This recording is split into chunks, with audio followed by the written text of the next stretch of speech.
और आइए अब आपको बताने जा रहे हैं, चारों तरफ हिंसा के दौर में योगी आदित्यनाथ फौरन एक्शन मोड में आ गए हैं और योगी ने बहुत साफ और क्लियर लाउड फरमान दे दिया है।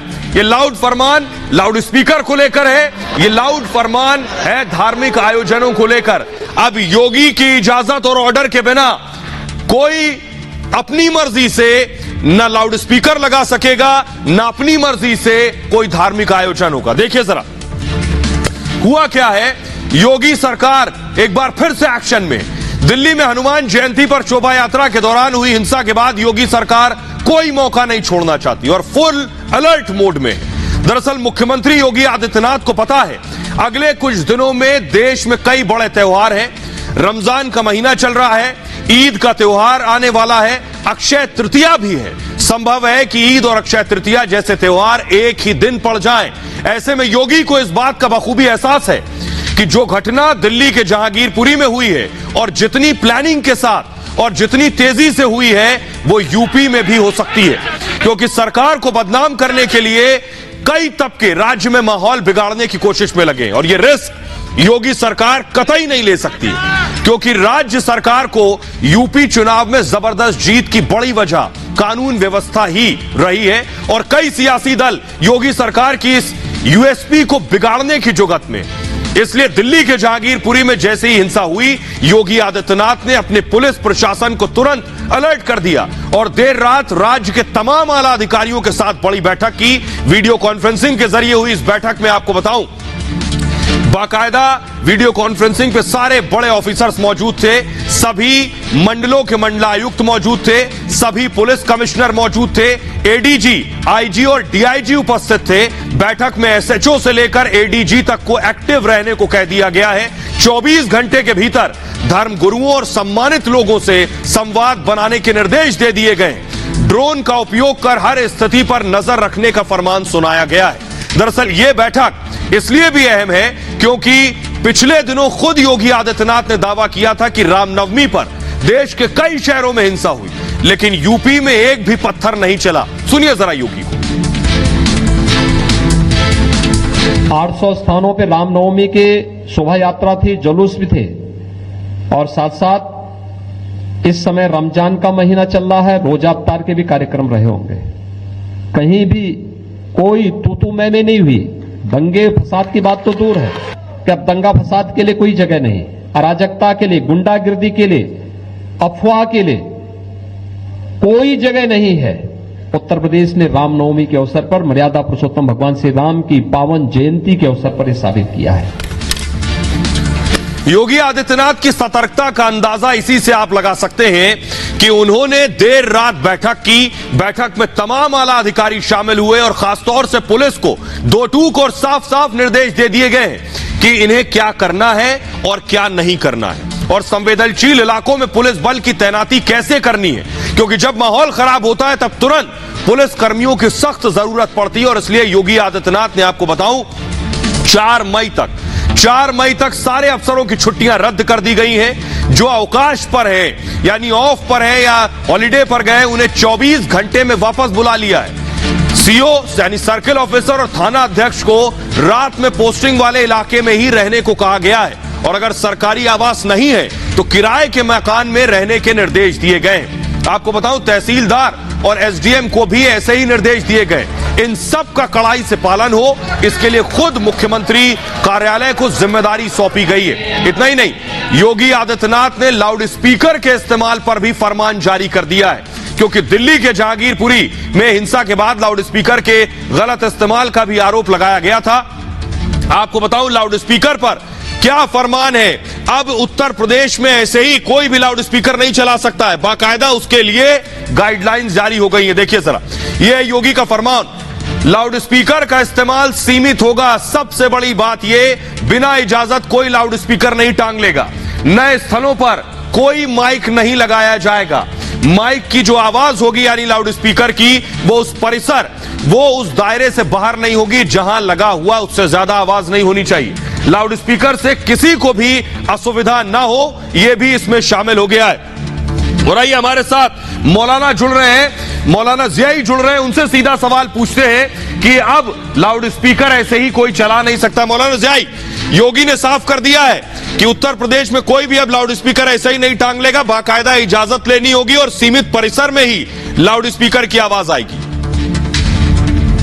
मैं आपको बताऊं कि सबसे इंपॉर्टेंट पहलू क्या हो जाता है कि योगी सरकार ने जिस तरीके का स्टेप लिया है, पूरे उत्तर प्रदेश को समेटने की जो कोशिश की है, बहुत खूबसूरत पैगाम जाएगा।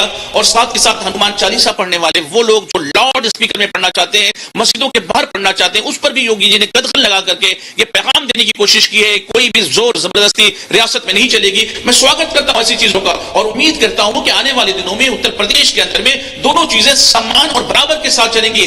दो आंखें मोदी जी, योगी जी जरूर नहीं दिखाएंगे, बल्कि दोनों को एक ही चश्मे से देखने की जरूर कोशिश करेंगे। जी शुक्रिया शुक्रिया। तो आप सुन रहे थे ज़ियाई साहब को, जो स्वागत भी कर रहे हैं और इशारों में जो वो कहना चाह रहे थे वो भी कह गए। बहरहाल सिर्फ लाउड स्पीकर नहीं, धार्मिक आयोजन पर भी बड़ा फैसला योगी का हुआ है। कोई भी आयोजन पर क्या फैसला लिया गया ये आपको बताएंगे। तो अब कोई भी ऐसे ही कोई यात्रा नहीं निकाल सकता। अगली तस्वीर दिखाइए। अगली तस्वीर, कोई भी जलसे जुलूस उत्तर प्रदेश में बिना इजाजत नहीं निकलेंगे। इस पर भी योगी आदित्यनाथ ने बड़ा फैसला लिया है। इस हाई लेवल मीटिंग में फैसला हुआ है। आइए अब आपको दिखाता हूं धार्मिक जुलूस पर कैसे पाबंदी होगी। बिना परमिशन धार्मिक यात्रा नहीं होगी। अब उसके लिए बाकायदा इजाजत लेनी होगी। एक पॉइंट, यात्रा के आयोजकों से बाकायदा एक शपथ पत्र लिया जाएगा लिखित में। केवल पारंपरिक धार्मिक जुलूसों को ही इजाजत मिलेगी, परमिशन दी जाएगी। नए आयोजनों को अनावश्यक अनुमति नहीं दी जाएगी। यह है उत्तर प्रदेश में नया फैसला योगी का।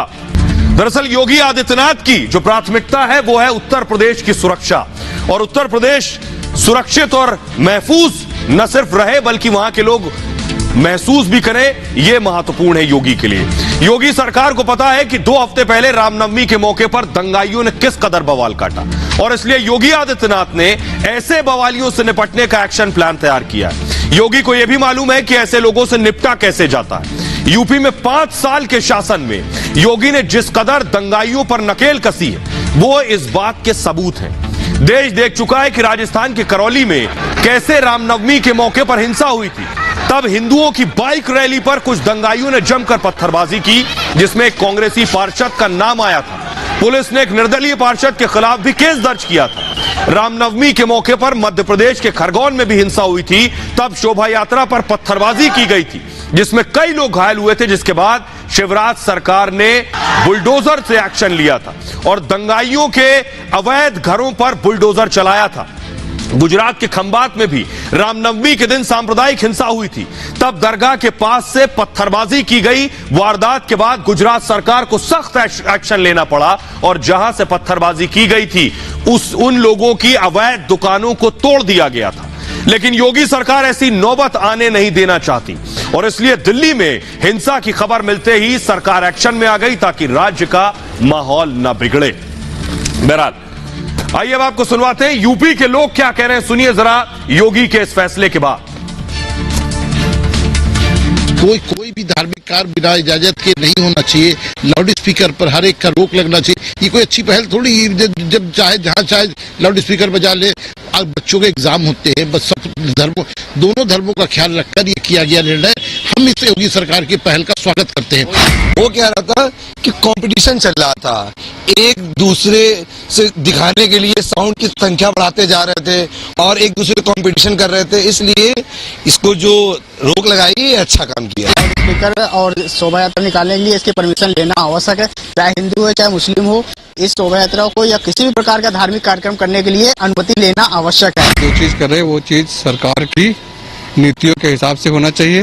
ये जो नहीं जो चाहे वो अपना वो बजाने लगे, उससे जो है ध्वनि प्रदूषण होता है। वो जो स्वास्थ्य के लिए भी नुकसानदायक है और ये नहीं होना चाहिए। अगर शोभा यात्रा परमिशन से निकलेगी। और आइए आगे बढ़ते हुए अब आपको बताते हैं योगी आदित्यनाथ ने इन फैसलों के साथ आज हिंदू बांग्लादेशियों को गिफ्ट दिया है। ये फुल स्क्रीन जरा तस्वीरें दिखाइए। ये बांग्लादेशी लोग हैं जो यूपी में रहते थे और योगी आदित्यनाथ ने इन्हें बहुत बड़ी सौगात दी है, और इतनी बड़ी सौगात कि अब तक दशकों से बुरे हाल में रह रहे ये बांग्लादेशी हिंदू जो उत्तर प्रदेश में रह रहे थे, लेकिन योगी के इस गिफ्ट के बाद इनकी पूरी जिंदगी बदलने वाली है। योगी आदित्यनाथ ने क्या सौगात दी है, क्या तोहफा दिया इन्हें, ये बताएं। लेकिन उससे पहले आपको बताऊं कि दशकों से सालों से ये लोग बुरी स्थिति में अब तक रह रहे थे। तो आप देख रहे हैं योगी आदित्यनाथ ने कैसे सौगात दी है। 63 परिवारों को योगी ने सौगात दी है। ये 63 हिंदू परिवार जो बांग्लादेश से आए थे, जो कभी पूर्वी पाकिस्तान हुआ करता था।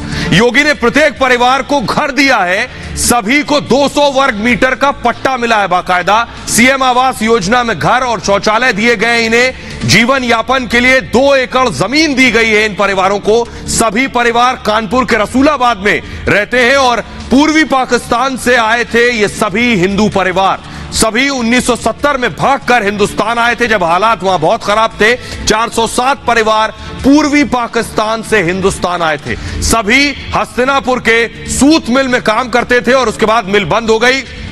अभी केवल 63 परिवार बचे थे। कानपुर में रहते थे ये लोग। 1984 में सूत मिल बंद हो गई, तब से ये लोग भटक रहे थे, कोई पूछने वाला नहीं था।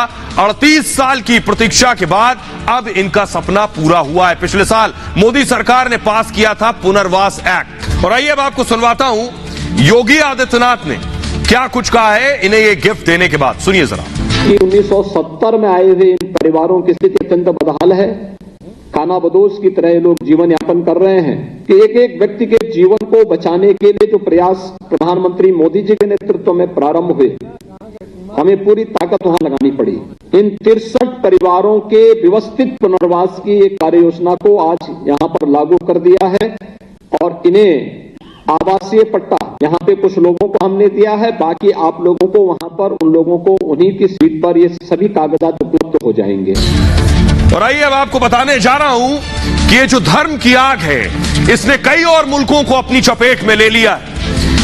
कैसे इजराइल अब इसी आग में झुलसने लगा है। सबसे पहले मैं आपको दिखाने जा रहा हूं, देखिए अल-अक्सा पर इजराइल फिलिस्तीन की जंग शुरू हो गई है। तस्वीर दिखाइए जरा, ये है भव्य अल-अक्सा मस्जिद। यहीं से इस लड़ाई की शुरुआत हुई थी।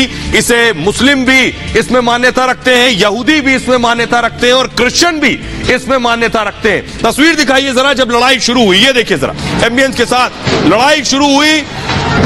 यहूदियों यानी पुलिस, इजरायली पुलिस और वहां जो पहुंचे थे फिलिस्तीनी और मुसलमान, उनके बीच। और ये देखिए मस्जिद परिसर के अंदर ही इस तरह से रबर बुलेट चलने लगी, हिंसक झड़प हो गई और ये हिंसक झड़प जंग में तब्दील हो गई है। मिसाइल अटैक और रॉकेट हमले हो रहे हैं। अगली तस्वीर दिखाइए जरा, ये जो आप देख रहे हैं, ये देखिए जरा, मिसाइल अटैक शुरू हो गए। मिसाइल दागी किसने? फिलिस्तीन की तरफ से इजराइल पर मिसाइल दागी गई। ये मैं आपको पहली तस्वीर दिखा रहा हूं। क्यों? क्योंकि अल-अक्सा में जो हिंसक झड़प हुई थी। अगली तस्वीर दिखाइए, फौरन क्या हुआ, इजराइल को उनका जो आयरन डोम है, आवाज सुनाइए जरा, सायरन।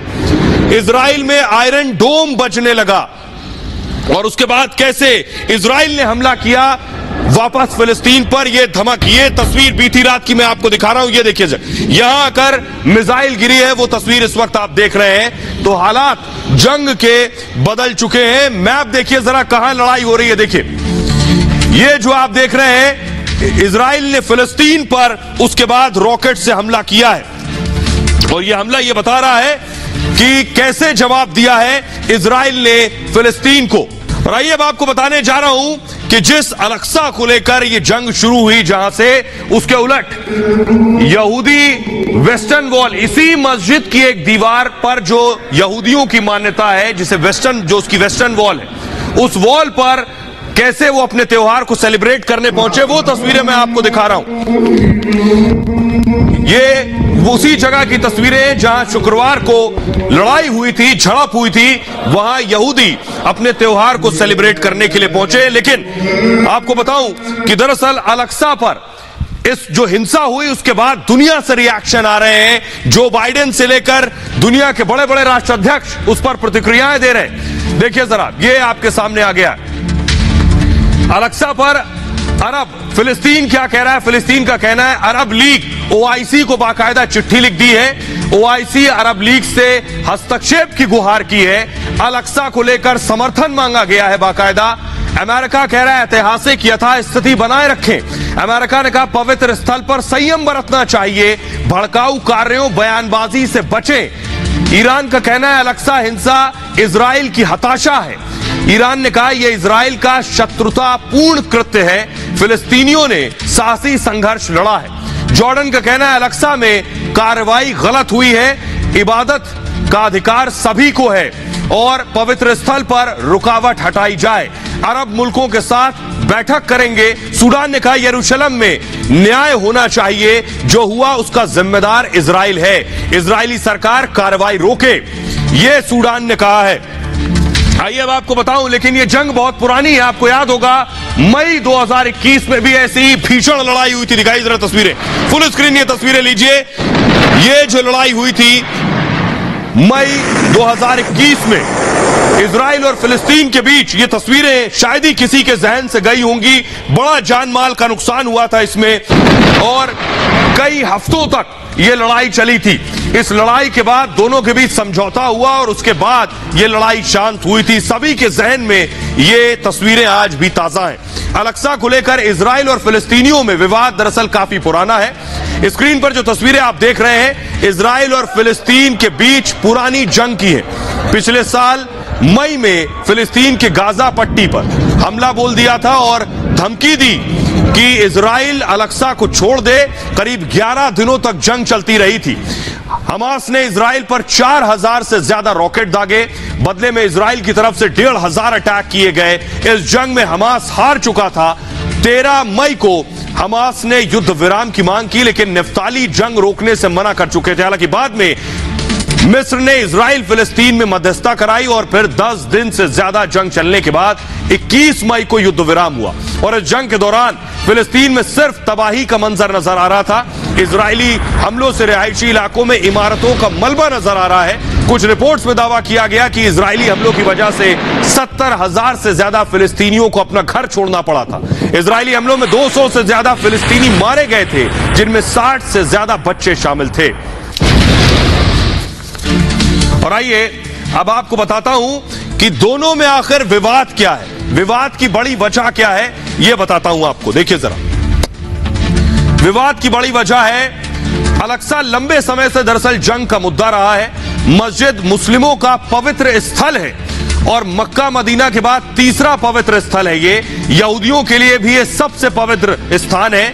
मस्जिद एक पहाड़ी की चोटी पर बनी हुई है, जहां पर यहूदी धर्म स्थलों का दावा यह है कि धर्म स्थल तोड़कर मस्जिद बनाई गई। यहूदी मस्जिद की पश्चिमी दीवार को, जिसे वेस्टर्न वॉल कहते हैं, उसे पूछते हैं। ईसाई भी अल-अक्सा पर दावा बताते हैं। ईसाइयों का सबसे पवित्र स्थल है ये। ईसा मसीह को यहीं सूली पर लटकाया गया था। ये मान्यता है, हर साल हजारों ईसाई यहां पर आते हैं। ईसाई धर्म से पहले यरूशलेम में सिर्फ यहूदी थे। इस्लाम से पहले लड़ाई ईसाई और यहूदियों में थी। और आइए आपको बताने जा रहा हूं मैं कि आखिर अल-अक्सा पर जंग कैसे युद्ध में तब्दील हो गई। अल-अक्सा हिंसा के बाद बारूदी जंग हुई।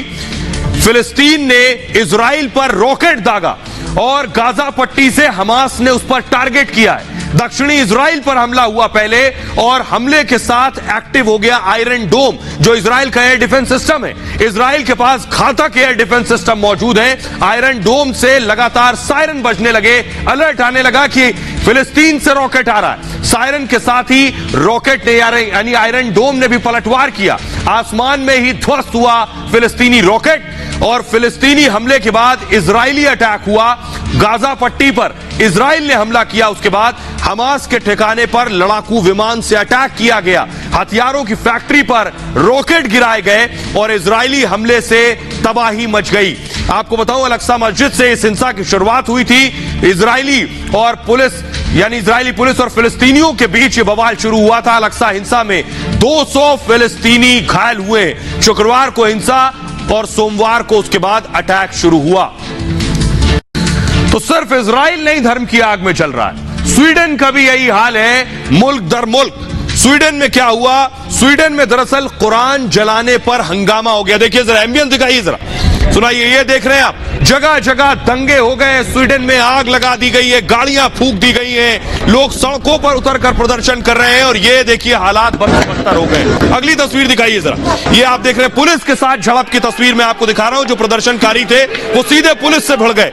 स्वीडन में कुरान जलाने को लेकर यह हंगामा बरपा है, पत्थरबाजी हुई है। देखिए, भीषण झड़प पुलिस के साथ हुई है। तो स्वीडन सुलग रहा है। स्वीडन में हालात अभी भी तनावपूर्ण बने हुए हैं। देखिए जरा, आपको दिखाने जा रहा हूं, ये बदतर स्थिति हुई क्यों? ये जो आप देख रहे हैं, यही हालात है स्वीडन में इस वक्त। कुरान जलाने के विरोध में यह हंगामा शुरू हुआ। 15 अप्रैल को विरोध प्रदर्शन शुरू हुआ। यहां पर कई शहरों में हिंसा भड़क गई। उसके बाद आगजनी और तोड़फोड़ की गई। पुलिस नागरिकों के बीच बड़ी झड़प हुई है। पुलिस की हत्या की भी कोशिश की गई है। इस दौरान 20 से ज्यादा पुलिस वाहन जला दिए गए हैं। 26 पुलिसकर्मी समेत 40 लोग घायल हुए। पुलिस की फायरिंग में 3 लोग घायल हुए। आपको बताऊं, 40 से अधिक लोगों की अब तक गिरफ्तारी हो चुकी है स्वीडन में। लेकिन अभी भी आपको स्वीडन की जो तस्वीरें मैं दिखाने जा रहा हूं, देखिए जरा हालात कैसे बने हुए। शुक्रवार को कुरान जलाने के विरोध में स्वीडन के कई शहरों में आगजनी शुरू हो गई। स्वीडन की सड़कों पर गाड़ियों को आग के हवाले कर दिया गया। शहरों में सायरन बज रहे थे। सड़कों पर दंगाई पुलिस से आम लोगों की गाड़ियों को आग के हवाले कर रहे थे। प्रदर्शनकारी टायर को जलाकर जगह जगह फेंक रहे थे। जब पुलिस की टीम आगजनी को रोकने पहुंची तो दंगाइयों ने पुलिस पर पत्थरबाजी शुरू कर दी। घरों की छतों से पुलिस की टीम को निशाना बनाया गया। जहां पुलिस की गाड़ी दिखी वहीं पत्थरबाजों ने हमला कर दिया। नकाबपोश दंगाइयों के इस झुंड ने पुलिस की गाड़ी को घेर कर हमले किए। पत्थरबाजों को रोकने के लिए पुलिस की टीम ने आंसू गैस के गोले भी दागे। कई शहरों में दंगाइयों और पुलिस का आमना सामना हुआ। देखिए कैसे ये पत्थरबाज पुलिस को पत्थर मारकर भाग रहे हैं। पत्थरबाज यही नहीं रुके, ये नकाबपोश बदमाश पुलिस की गाड़ी पर चढ़कर उसमें तोड़फोड़ मचाने लगे। हिंसा पर स्वीडन के प्रधानमंत्री मैग्डलेना एंडरसन ने कहा है, उनका कहना है कि पुलिस पर यह हमला निंदनीय है। लोकतांत्रिक समाज पर हमला हुआ है। पत्थरबाजों पर कार्रवाई होगी। अपराधियों को गिरफ्तार किया जाएगा, मुकदमा चलाकर जेल भेजा जाएगा और भड़काऊ भाषण देना निराशाजनक है। विरोध में हिंसा करना बर्दाश्त नहीं किया जाएगा। आइए अब आपको बताऊं, देखिए जरा किन किन शहरों में यह हिंसा हुई है। स्वीडन जो कि सबसे हैप्पी कंट्री है, मैं आपको बताऊं, खुशहाल देश माना जाता है, उसके देखिए किन किन शहर, उसमें ओरेब्रा, रिंकेबाई, नॉरकोपेंग और लेकोपेंग और माल्मो, ये वो शहर हैं जहां हिंसा हुई है। लेकिन आइए उस शख्स की तस्वीर मैं आपको दिखाने जा रहा हूं जिसने ये हिंसा भड़काई, जिस पर आरोप है कुरान को जलाने का। वो कौन शख्स है? देखिए, ये है वो शख्स, स्वीडिश नेता रासमुस पालुदान पर आरोप है दरअसल हिंसा भड़काने का। मुस्लिम बहुल माल्मो में इसने भड़काऊ भाषण दिया, इस पर आरोप है। रासमुस ने कुरान की प्रति जलाने का दावा किया और फिर से कुरान जलाने की इच्छा जताई, जिसके बाद दक्षिणपंथी पार्टी स्ट्रॉम कर्स के संस्थापक हैं, डेनिस वकील हैं और स्वीडिश नागरिक भी हैं। देशभक्त होने का दावा करते हैं रासमुस और मुस्लिम और प्रवासी विरोधी छवि उनकी रही है। रासमुस के स्वीडन में एंट्री पर रोक लगी हुई थी अब तक, क्योंकि इस तरह की हरकत पहले करते रहे हैं। 2020 में रासमुस पर 2 साल का बैन लगाया गया था। रासमुस पालुदान यूट्यूब पर वीडियो बनाते हैं, यह इनका तारुफ है।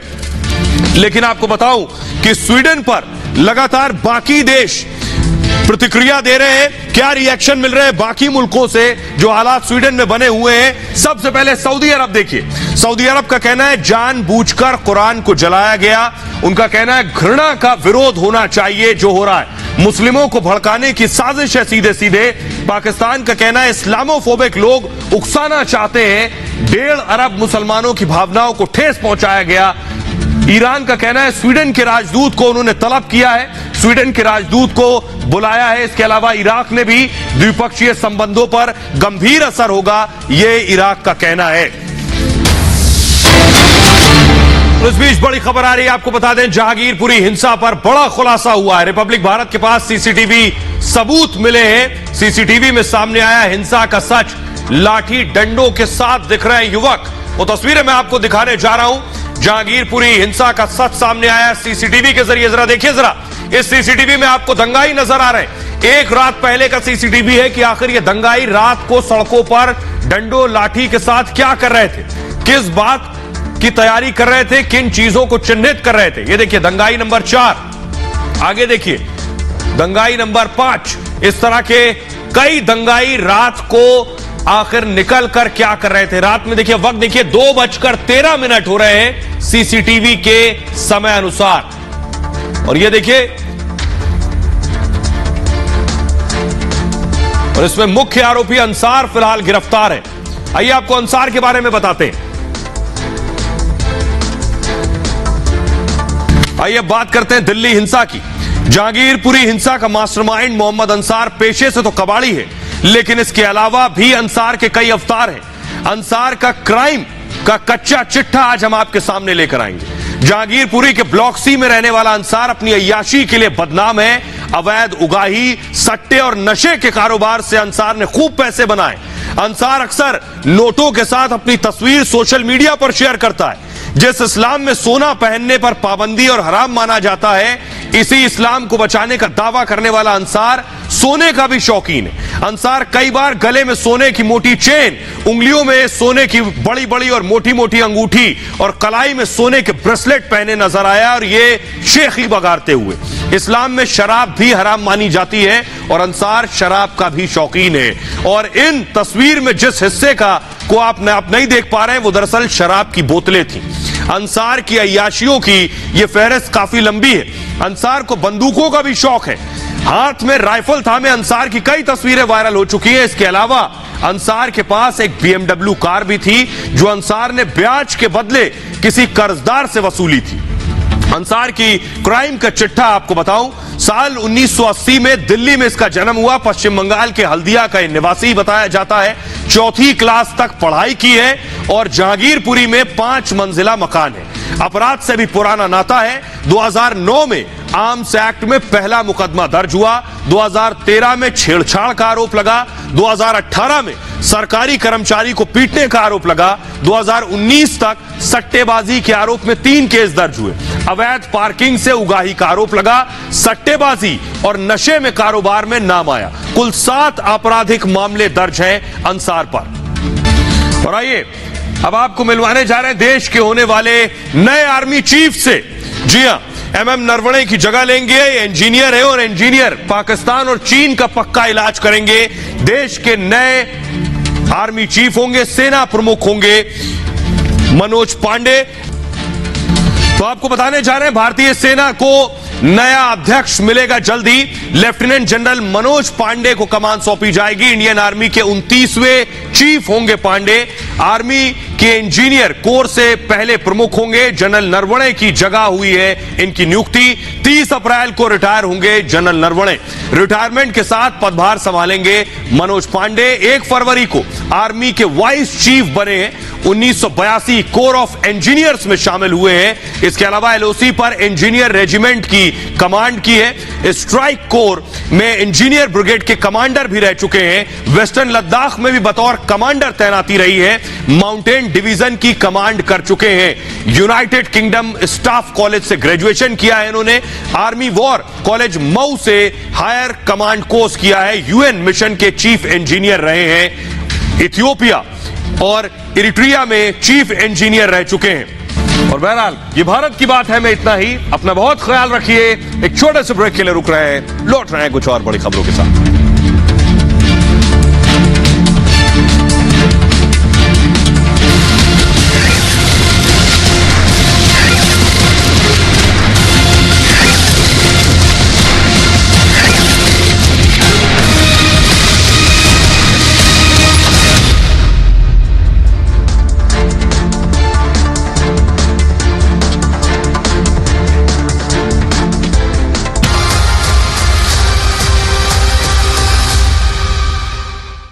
In 2019,